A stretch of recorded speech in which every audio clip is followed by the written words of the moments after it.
everyone, and welcome back to Wonder of Faith. As always, I'm Anthony Bush, and today we're back to an On Subjects video. So basically, the On Subjects series takes various topics of interest or importance and just puts them out there. So today we're going to talk about new beginnings, and I chose this topic because if you haven't noticed yet, I'm back at LSU. Yay! I'm back at where I was last year.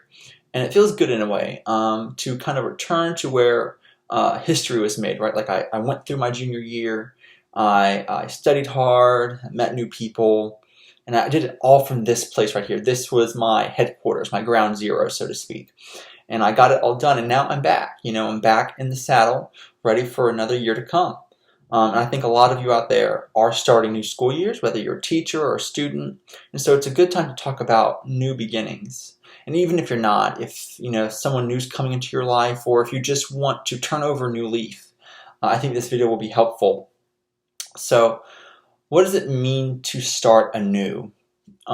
Firstly, I'd say it means we have to look at where we've come from, right? We are the collection of our pasts, the different struggles and celebrations that we have been through help employ who we are now.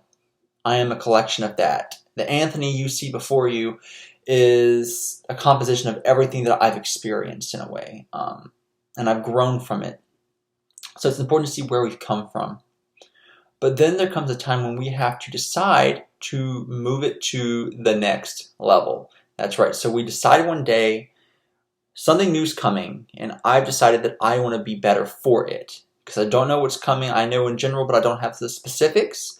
And so I have to be ready for it. I have to face the challenge head on.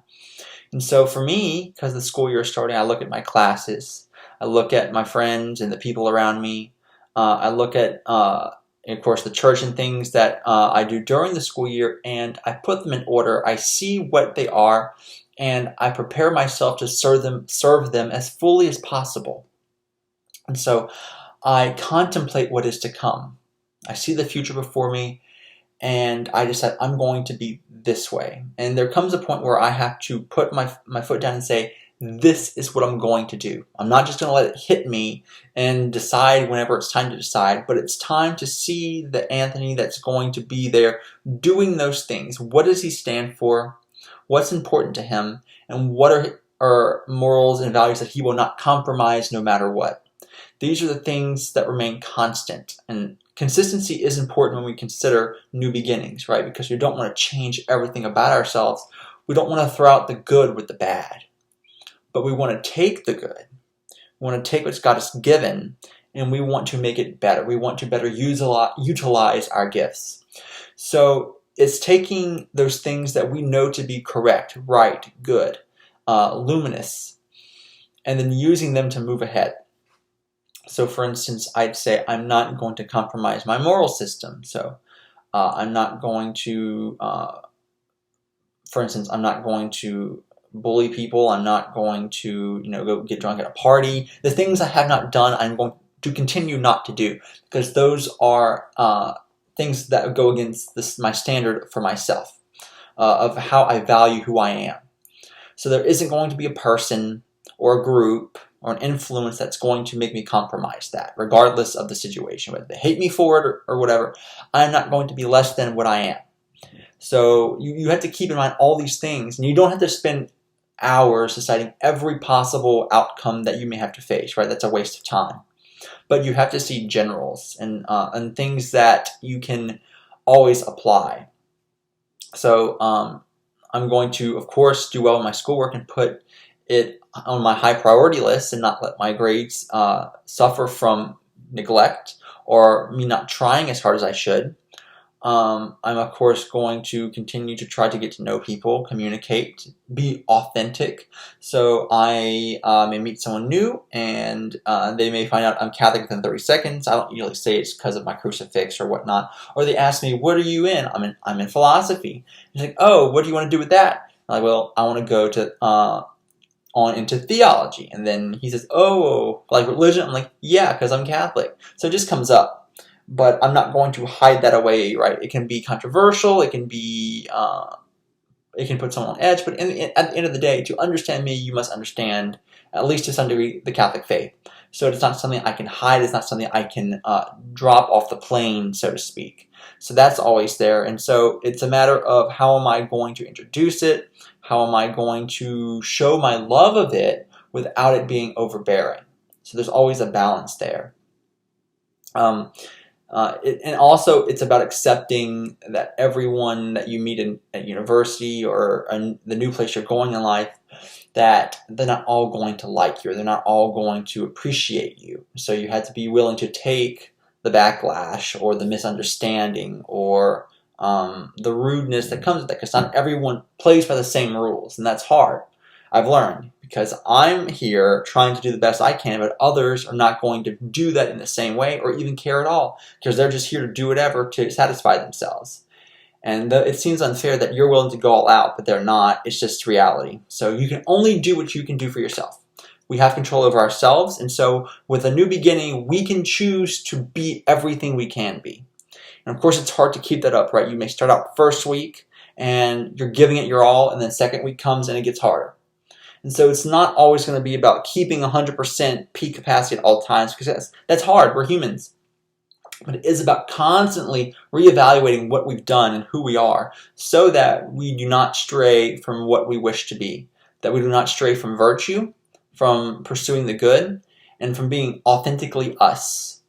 These three things can get away from us slowly but surely, but in any new beginning, we have a chance to once again reevaluate where we're going, and if these three things will remain with us or not. Think of them as kind of like companions. It's like these three things are coming with us through life. And if we lose one of them, then we put ourselves in danger in multiple ways, because we can lose who we are, we can become irrational, and we can end up hurting people we didn't mean to. So it's always good to keep in mind these three things and be consistent. Now, consistency has a price, and that is that you are not able to be as adaptable. It's just natural, right? Because if you stick to rules and people see those rules and then they see you don't compromise them, they may think you a stickler or someone who can't have any fun, as they'll say. But at the end of the day, it's not about the fun, right? I can have a good time. You can have a good time. We can all be friends with people that are new. But in the end, you can't sacrifice that which you are, that which you pursue. Because it would be like trading in an iron for a diamond. You know, an iron is worth like $20, a diamond is priceless. And so we have to always keep in mind the higher goal. You know, don't just look at the world around us, but look up to what the goal is, to heaven even, and see that is what we are fighting for. That is what we live for. And so people don't understand that, right? It's hard. But it's all about, in the new beginning, being able to see how do we fit into this system, the mold.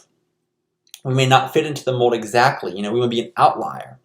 But that can be an advantage, because as an outlier, we capture someone else's attention. We're unique.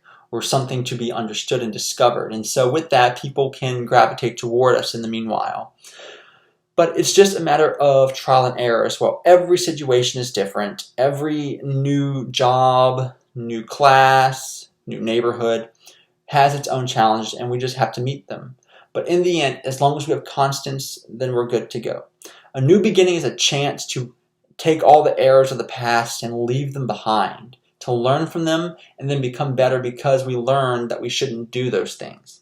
So if people are willing to be merciful and compassionate and give you the chance to improve, then you have a chance to be better for them.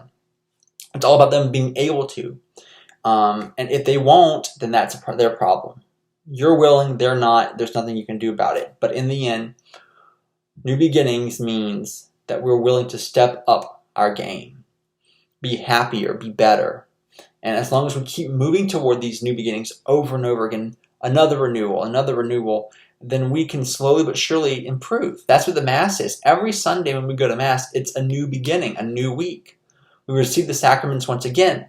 And so we can go out and be a better version of ourselves than we were last week, and then build upon that week after week. So if we're willing, if we're capable of doing that, then why wouldn't we? Why wouldn't we go for it all? Be the best friend you can be the best family member, be the best worker, be the best student, be the best everything. And slowly but surely we can help others to understand us, and we can slowly but surely understand them and become a part of the whole, of the community. It takes patience, it takes work, but it surely is always worth it. So if you're wondering whether this new beginning of yours will be a success or not, I'd say consider it a success, because you'll make it that way by the help of God. You will try your hardest. And if it doesn't work out, then it was not meant to be. You were meant for something else, and that's not a bad thing. So with any new beginning, I ask that you consider who you are, what you're good at, what God has given you, so that you can better serve this new chapter in your life. As always, I'm Anthony Bush. I will see you next time in the next video. May you find final victory in Christ, and may God bless you and be with you. Goodbye.